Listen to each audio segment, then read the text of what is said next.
Hi, everybody, and welcome to another episode of the Shinesparkers podcast. My name is Amanda Van Heil. I'll be your host today. We also have a very special guest. We have DoctorM64.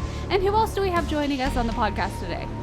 Hi, I'm Torby. I'm the podcast editor, and yeah. Hi, I'm Roy. I'm the Deputy Creative Director of Shinesparkers, and I'm really excited about this interview. Hi, I'm Milton. I'm from Argentina, and I did a couple of small games here and there. The most popular is AM2R, and I'm happy to be here with all these wonderful people. Me and Doc go way back, as I also got the pleasure to compose some music for AM2R. It was a really interesting process, trying to compose via Skype without having the proper infrastructure to do so. It was super messy, but it was so fun. So we're going to mainly be talking about Doc's work on AM2R, as well as Ori and the Will of the Wisps. So I get Ori's not a Metroid game, but Metroidvania means taking all the influence from Metroid. So you know what? I say it counts. There is enough influence there, so yeah, I think it counts. Exactly.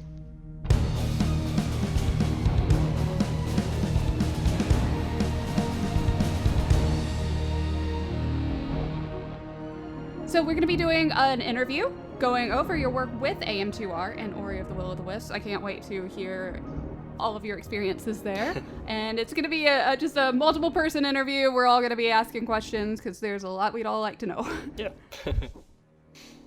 Awesome. Now, some of our listeners here might not have heard of AM2R, so for those who are unfamiliar with it, could you explain the project? Ooh, okay, where to start? So, basically, AM2R is yet another Metroid 2 remake, besides the official one, and mine came before.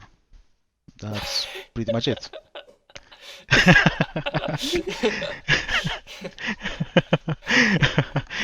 No, basically, AM2R has always been a nice learning project I had to learn about game design and programming.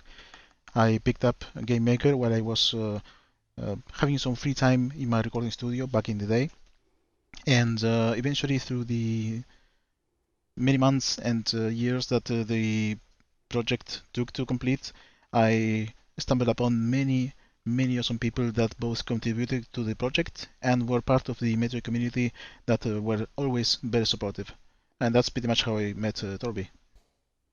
Now, spending 10 years on just a single project, especially an unpaid project at that, is a huge accomplishment. Like, I know how burnout works. It's really easy. I'm pretty sure we've all done our share of volunteer work that just went on and on and on a passion project.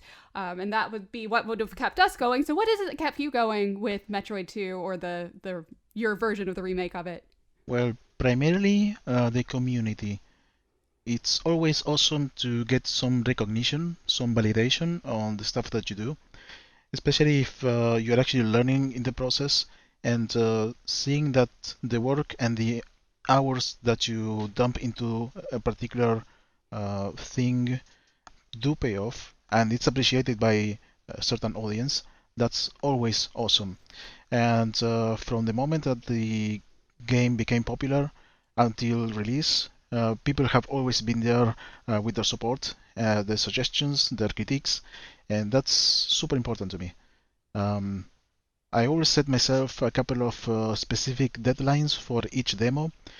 Each demo was showcasing a new area that has been recently completed, and having those and the feedback of the people to keep building the game one area at a time is it's a way to actually face that without being that overwhelmed by the entire scope of the game. Then again, the project began as something that was a lot more humble, a lot more simple, and as soon as people started volunteering to help out, the scope started increasing a little bit, and the results, it's mostly thanks to all the volunteers that showed up and expanded the portfolio with AM2R. Yeah, it sounds like it was really kind of that the only way you could do such a big project by yourself was in some kind of iterative development, just taking area by area and then moving on. Yeah, and it's sometimes it's super demotivating that you open Game Maker, you open something that's half finished, and knowing that you're not going to be finishing this in this particular year, it's kind of harsh. It makes it look like it's not ever going to end. But if you divide it into smaller, manageable chunks that you can actually show to the people whenever something is ready, that made it a lot more manageable. And it made it easier to organize. Yeah, I'm honestly still just amazed that it's a thing, that it's, that it got done. It's amazing. Looking back, what could you tell us, what remains your favorite thing about the game? And as well as that, what was the toughest challenge during development? Okay, so at some point, I started working as a programmer in real life with all the stuff that I learned thanks to the project. And my work philosophy did change when I ported the entire game to Game Maker Studio. Suddenly, I was able to manage the project in a more efficient way, and I started adding some project management tactics into the whole process, stuff that I had already learned from my programming job. And suddenly, when combining the talent of many people with my very own project, that I was the only one managing the source, it became quite a challenge to manage other people's time, especially if their time is pretty much their free time. And whatever they do, I had to make my best to have their work represented in the game the best possible way. So I have to be respectful of all their work, and it would be a shame if they spend their very precious free time and I cannot make their material justice. So it's very critical that I do not overlap stuff and have two people working on the same asset, having to discard one of their versions, that kind of thing. And making the most of everyone's time was crucial in the last stretch of the game. I set myself the release date of August 6th. That would be the 30th anniversary of the release of Metroid. And that's pretty much optimized our way of managing time. And yeah, it was super awesome to have so many talented people helping out. It was kind of surreal. And then again, there's way too many disciplines that they had to oversee, going from sprite artists to people who are actually helping out with the writing and making sure that in each revision there is no contradictions with the current Metroid lore.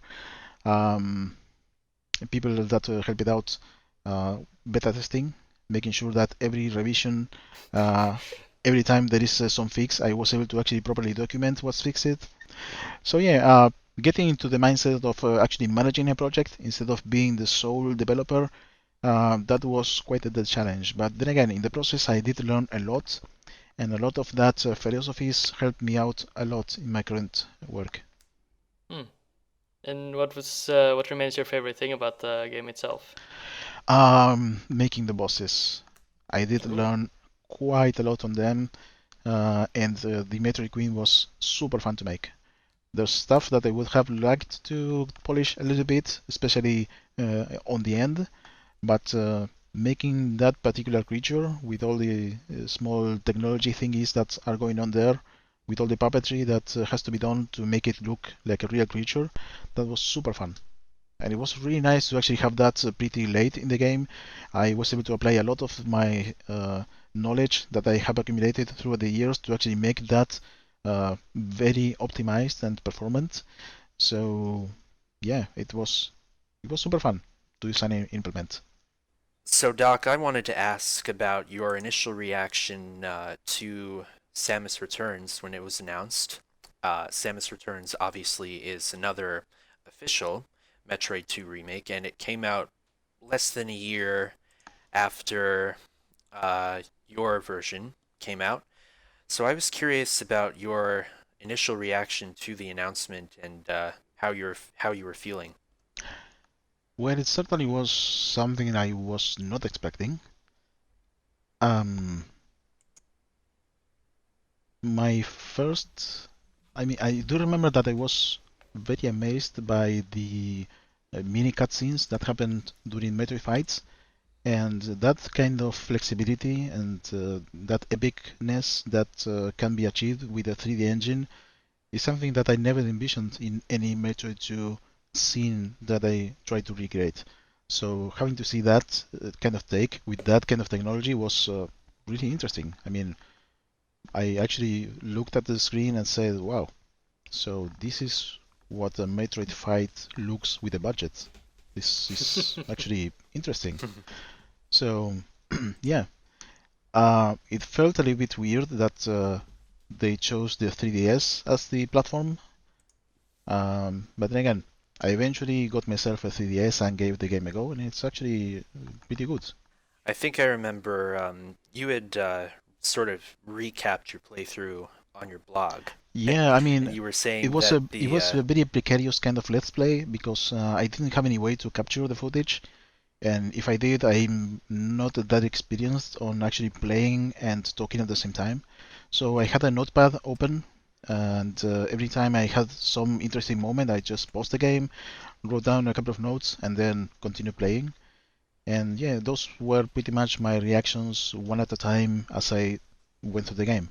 I think you had said that the ending of Samus Returns was pretty fan servicey, like even more so than yours was. Yeah, I definitely agree there. Yeah, I mean, I don't know. It's official. It's backed up by uh, the real Nintendo, and the story there is supposed to be what really happens. But then again, I found that the final boss was a little bit unnecessary. Even if the fight is amazing, I mean, mechanically speaking, the fight is super dynamic and it's super challenging. I really enjoyed it. But then again, I had a very specific vision about what the ending was for Metroid 2, how the tone and execution was, and that's something that I really didn't agree that much compared to the official remake. This the final area as well. I preferred the more authentic approach to it. Your approach to it. It's a different point of view. Now, pivoting away from AM2R, shortly after what happened to it, you were approached by Moon Studios to work on Ori and the Will of the Wisps. Could you tell us a little bit about how you were approached and joined that project? Well, I was just sitting at my desk one afternoon, and I did receive an email from Moon Studios. And my first reaction was, of course, not believe it, because I mean, how many studios reach out unknown people to actually work on projects? I mean, it's a pretty uncommon practice. So I did research on this guy, and actually that turned out to be the CEO of Moon Studios. And after a couple of Skype calls, it was actually the real deal. Moon Studios is not centralized at all. They're a distributed studio that works with people all over the place, and they have the luxury of being able to recruit the most talented people in every field, regardless of their location. And since Thomas Mahler, the CEO, actually stumbled upon AM2R, and he did like the level design there, he thought that I was a suitable candidate for working on Ori 2. And yeah, the rest is history. Well, the neat thing about that, and with Moon Studios being able to do everything remotely, is it gives them the opportunity to get people who are like truly passionate about what they're doing, instead of just like limited to a certain area. You get like, okay, I'm gonna get like the best of the best here. So that's kind Yeah, of I mean, it's always a little bit of an inconvenience when there is this need to actually move, and if people actually have families, that becomes even more complicated. But so having right. the option to actually work at home, and this is not something for everyone, but if you're actually used to work at home and you're English is more or less decent. Yeah, it's all about talent, and whoever has the most interesting portfolio is always a nice candidate. I witnessed people reaching out to join the team, and yeah, they always are in the lookout for talent all the time. So what has been different? So how was your experience with Moon Studios? How's that been different working with Ori as opposed to working on AM2R? With the aside from the fact that one was passion project volunteer and the other is a job. No, but the thing is, since I work using Skype and remotely, it was the way of working was very similar. There was some sort of project management going on, and I was able to actually learn about it really quickly. So a lot of what I've been doing on the late stages of AM2R was kind of similar to this. What did change a lot was the times that everything took to be completed. So if I needed to, I don't know, commission art for the end of the game for AM2R, I actually measured the deadline in months, pretty much. So how many months is this going to be taking to be completed? In most studios, if a designer needs something done, it usually takes a couple hours, depending on the time zone, of course. Oh, wow. So the pacing is completely different, and there's also people depending on my work, so they can actually do theirs. And that kind of dependency is putting a pressure for people to do their stuff as soon as possible, so other people can continue on. So yeah, it's very dynamic, and every time you start working there, there's usually people working from other time zones, and yeah, there's always someone awake working on the game. It's really amazing. That's kind of cool. Without spoiling anything, are you able to tell us about a part of the new Ori game, Will of the Wisps, that you either developed or had an influence on? Yeah, mainly a couple of things. Many people actually see my name in the credit, and since I am credited with just someone else, they assume that there's only two people doing the level design in the game. But we are really a design team that we do quite a lot of collaborative work. There's always a lot of iteration and many points of view on every feature of the game, including level design. So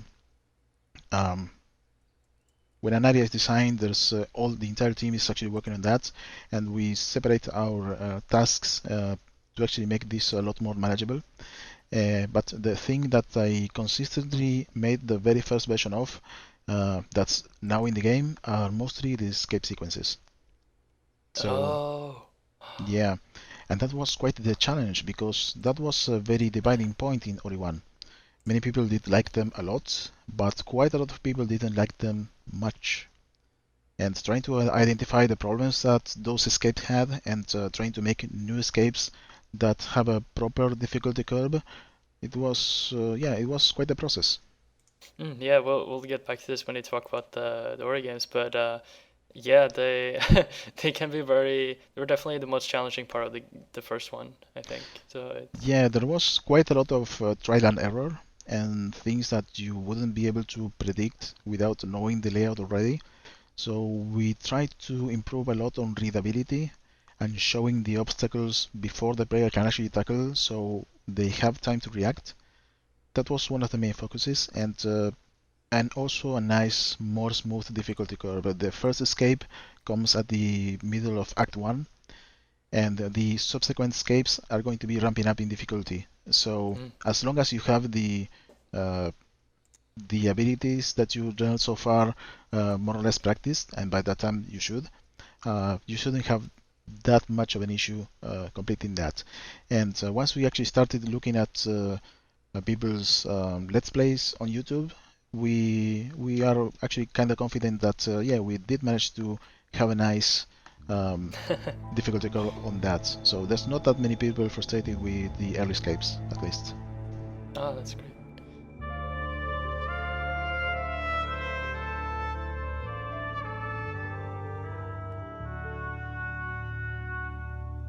talk a little bit about Ori. 'Cause that game is definitely an emotional one. Now, had you played Ori and the Blind Forest before you joined Ori and the Will of the Wisps? Yes. As soon as I finished AM2R, I had the luxury of being able to enjoy free time and actually play stuff that I wanted to play. Oh, nice. Yeah, it's so awesome. You should try it. So, I feel like people in gaming, like everybody I know, like me working, doing like more on the journalism and speaking side, I feel like all of us, we spend more time talking about and researching and working on and talking about games than actually getting to play them. yeah, and at some time, if you are actually working on game development and you have some free time, the least you want is to play video games because it feels like work. Oh, My that's good. That makes my sense. little girl comes every other time and says, "Daddy, should we play Minecraft together?" No, no, no, no, no, no, no, no, no. Bring up the dollhouse. We're going to make a tea party right now, little girl. I've been doing enough level building for. Yeah, bring all, I feel like bring up it's all the true of, ponies. We're making a amazing, awesome, amazing tea party. Yeah, no, no, no. I know. It's kind of weird because in every game I do play, I do find elements that I want to borrow for my personal projects, and learning from other designers is also really engaging. But then again, it's actually the difference between being a movie director and watching other people's movies and trying to dissect how the production went versus enjoying the movie as a moviegoer with popcorn in your hands. Yeah. Yeah, I do try to sometimes shut off my brain and enjoy the game like a regular audience. And by that time, I was enjoying Action Verge, Guacamelee, and the first Ori. And by the end of the credits, I was, of course, I was crying. And yeah, that ending was super emotive. And yeah, I said, wow, sometimes I would like to do something as special as this. Whatever. And now you have.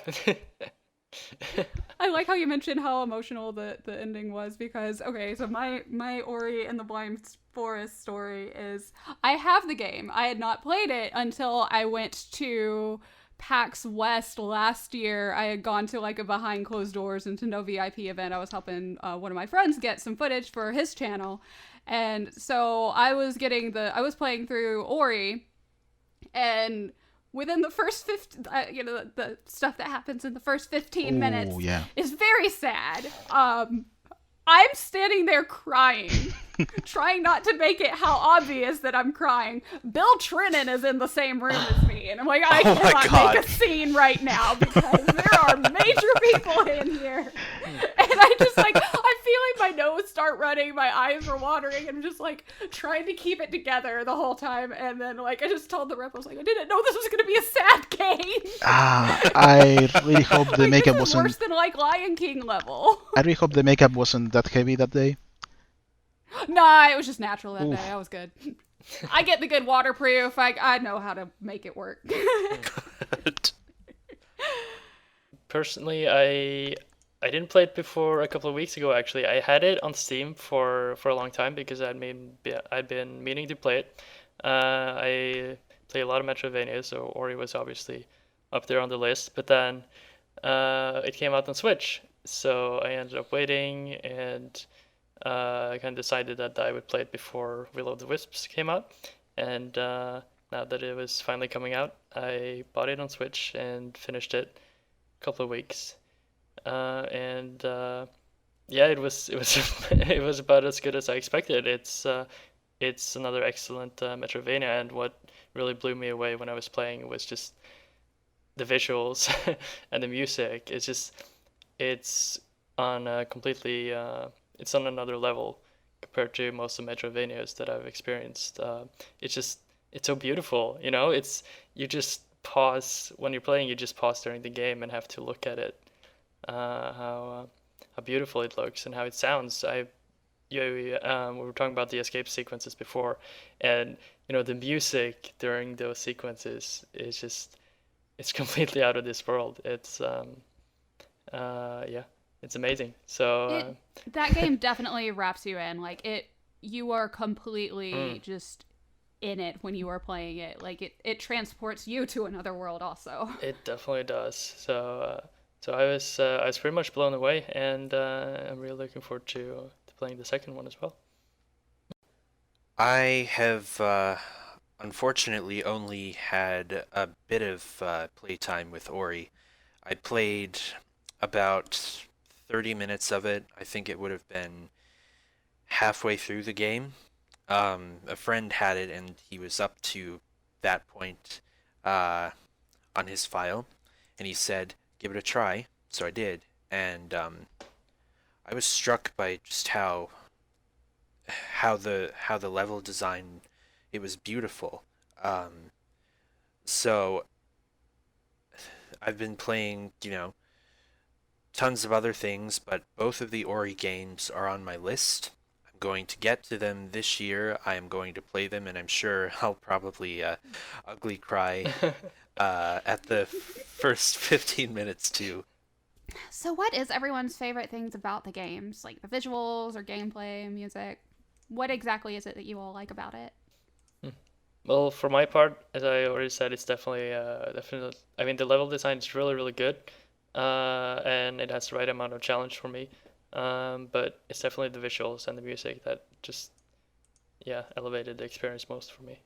Ori is just so sweet. I love Ori. But I like the level design. I mean, just everything about it is so wonderful. I have not finished it because like I get too upset playing. Like I cry harder in that than like in a Disney movie, I swear. Like first 15 minutes of Up is nothing. Like that's nothing. Who cares? Ori. But what I do like about it is even though it's like a Metroidvania game where you have to go all over the place, which that's a type that I've always like had a hard time with. Like despite playing Metroid, like it's still, because I'm so used to like, oh crap, I can't go here yet. I have to go this way and only this way, and like reminding myself, no, it's okay. You can go multiple directions. It felt very natural in Ori. The backtracking and everything. It just worked very well.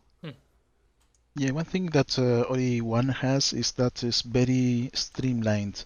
It gets very clear directions through level design where you have to go, and that makes it super smooth. I mean, the one thing that it has this tendency is that they give you many movement options, but they are going to be putting those options to the test. And yeah, that's why some people actually get quite stuck in some very tricky platforming places, and especially the escape sequences. So they are not afraid to actually give you challenges to overcome and, put your movement tools to the test. For me, my favorite aspect is also the level design, the soundtrack, just the very nature of the animations and how fluid they are.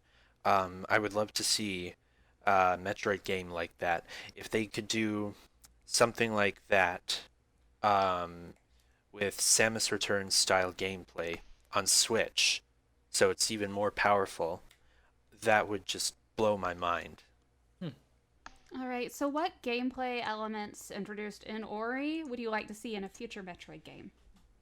I know for me, I would like to see there's the continuation of it just being so streamlined and feeling the natural progression of everything, instead of just the constant worrying of I missed something. I know I missed something. It feels right, I guess. Yeah, I think I agree. Just some maybe it's time for Metroid to because for me personally, I much preferred AM2R's way of AM2R has a more streamlined way of exploring, just as the original Metroid 2, where you go to an area and then you do most of the stuff there in that area without needing to backtrack, and then you move on to the next one.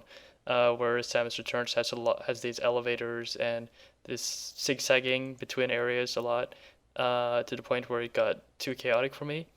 And I do think that Metroid could learn from Ori in the manner that you were talking about, how the exploration is more streamlined. I think that would be nice. Yeah. Personally speaking, we all know how Metroid plays with decent platforming. We all enjoy the traversal with Samus, and once you get the right amount of power-ups, going through point A to point B can be super fun and super empowering.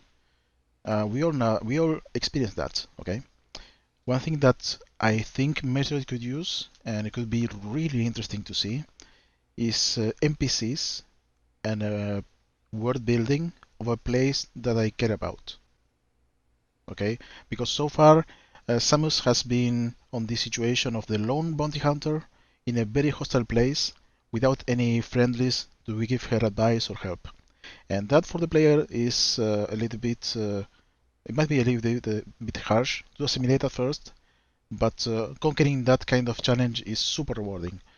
But if there was some NPCs or people that I do care about that I'm actually helping along the way, that could make the dynamics of the entire universe a little bit more interesting. But Doc, don't you remember me? I mean, I said Metroid games. Samus does have friends, but most of them tend to die brutally. Yeah. Yeah. Mm. Read many Yeah. of her comrades in that game that you clearly despise. I do like a couple of elements of that particular game, and only a couple. Story and the character development is not one of those things, but yeah, I don't know. Yeah, if anyone is lost, we're talking about Other M. Metroid Other M. Roy? Well, I like the fact that, in Ori, it's a Metroid-style gameplay with some, two characters working together. I would like to see that in a future Metroid game, whether it's a Fusion sequel or another midquel or a reboot, where it's Samus is with some floating companion, kind of like Ori, maybe a baby Metroid. Yeah, the baby Metroid at the end of Yeah, of Metroid they 2. did kind of do that in Samus Returns, where, Hmm. again, spoiler, the game doesn't immediately end, and you can actually go around SR388 with the baby, and sometimes it will chew up those little crystal clusters so that you can get some items. So they did a bit of that, but what if they expanded on that? They had another Metroid, so not that baby Metroid that, causes lots of havoc just by being saved. If they had another Metroid or even a different kind of creature that helps Samus in gameplay, can help in combat, and maybe even add some co-op, that could be cool. As long as they, keep to the general feeling and atmosphere of Metroid. Sure, you're a little less alone, but you're still isolated from most of civilization. And the core gameplay remains, but with an added caveat of co-op. Well, thank you so very much for joining us. This has been a really fun discussion, very informative for sure. Where can listeners find you if they want to see more of your work, or if they just want to find you on social media or anything like that? Where can they find you? Okay, so my personal Twitter account is at DoctorM64. I usually post my personal struggles with Unity and some random stuff here there. Not as much as I should, I recognize that. For any news on AM2R or Metroid in general, you can find me at AM2R Game on Twitter. And yeah, that's the extent of my social presence. All right. Well, everybody, thank you so very much for listening. If you have any questions you'd like to ask us, be sure to tag us on Twitter at Shinesparkers. You can also visit our website at shinesparkers.net. My name's Amanda Van Heil. And how are we going to do it? How do we do the exit? I never remember how we do it. See you in the next mission. Duh. See you next mission. See you next mission. Play the new Ori. See you next mission. See you next mission, and thank you so much for inviting me.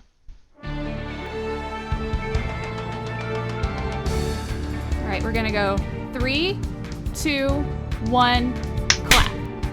Okay, we do it We'll again. try that one more time because I'm pretty sure we were all That off was a not little me. bit there. For the record, that was not me. That's okay.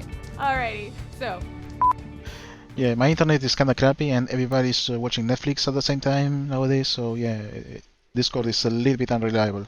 hi everybody, and welcome to another episode of the Shinesparkers podcast. My name's Amanda Van Heil. I'll be your guest host. Not guest. Why do I say guest? Oh my gosh, I'm not even a guest on here. I was looking at the word guest. I've got to not look at words while I'm doing my intro. Okay. So without spoilers, oh wait, we already talked about that. Yeah, it's on the next page. Oh, okay. This I didn't one. even see the next page. How did I not see it? Okay, I'm so sorry. That's fine. No wonder I was all messed up.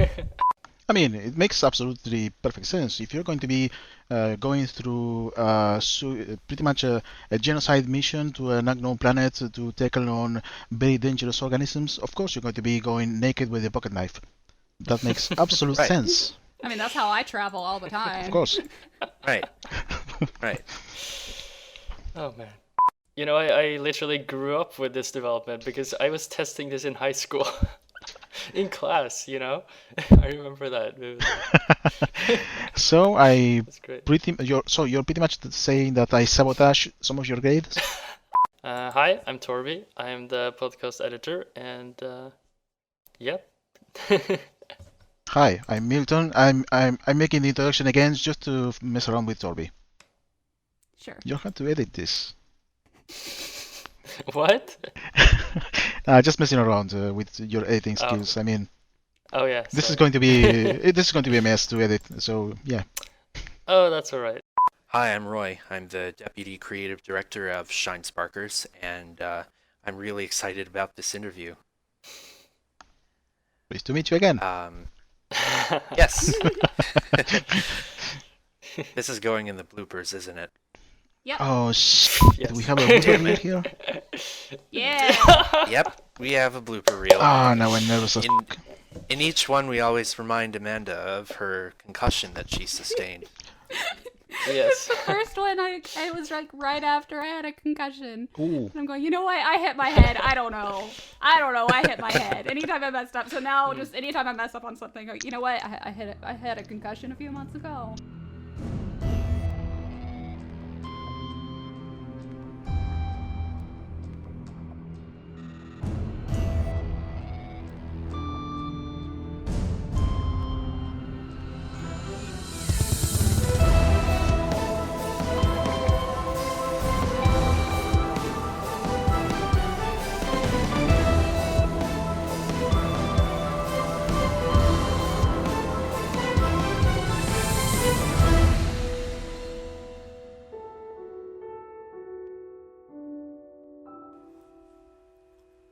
This podcast was edited by Torby Brand, with music by Maserati.